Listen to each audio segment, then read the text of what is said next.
तो यज्ञ करने की विधि, क्योंकि वशिष्ठ जी के पास जब स्वयं राजा दशरथ गए तो उन्होंने यज्ञ करने के लिए कहा कि यज्ञ करो, लेकिन यज्ञ कैसा करो, किसको बुलाओ यज्ञ में, ये जरा ध्यान दो।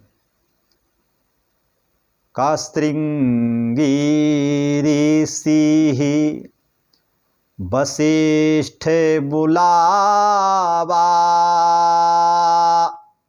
अपुत्र काम शुभ यज्ञ करावा, भगति सहित मुनि आहुति दीन है, प्रगटे अग्नि चरु कर लीन है। यज्ञ की परिभाषा देखो। श्रृंगी ऋषि वशिष्ठ बुलावा, वशिष्ठ जी स्वयं थे, पुरोहित थे।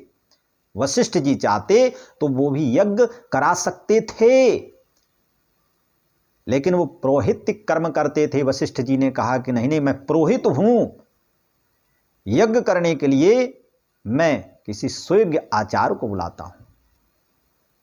और उन्होंने जो कहा कि श्रृंगी ऋषि को बुलाया, महान ऋषि, जो वेदों को जानने वाले तो वशिष्ठ स्वयं है, लेकिन वो पुरोहित हैं। और पुरोहित हैं, लेकिन पुरोहित का मतलब क्या होता है? पुरोहित का मतलब होता है जो अपनी यजमान के घर का हित चाहे। पुरोहितम सा पुरोहिता, पुर माने घर होता है, उसके हित को जो चाहे उसे हम पुरोहित कहते हैं।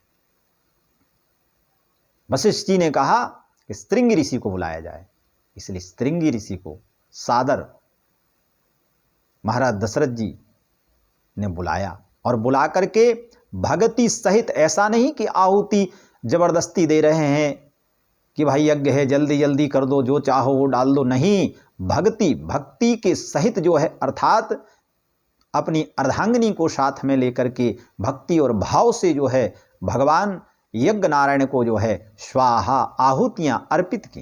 जब आहुतियां अर्पित की तो उनका मंगल हो गया। स्वयं अग्नि भगवान खीर लेकर के और उत्पन्न हो गए। हाथ में कलश है, कलश में खीर है। उस पायस को लिया, राजा से कहा जाओ राजन, यह हवि बाटी देहु ने पूजाई।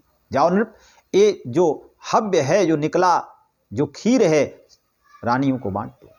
तीनों रानियों को राजा ने जाकर के दिया। अग्नि भगवान अदृश्य हो गए खीर दे करके।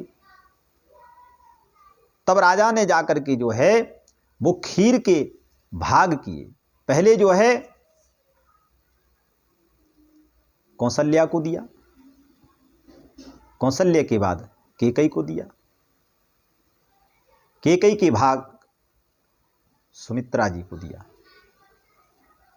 लेकिन सुमित्रा अर्ध भाग कौशल्य देना, मतलब आधा भाग कौशल्या को दे दिया और उसका बचा हुआ फिर भाग जो है महारानी कैकेयी को दे दिया। और कैकेयी का से जो बचा वो दे दिया सुमित्रा जी को।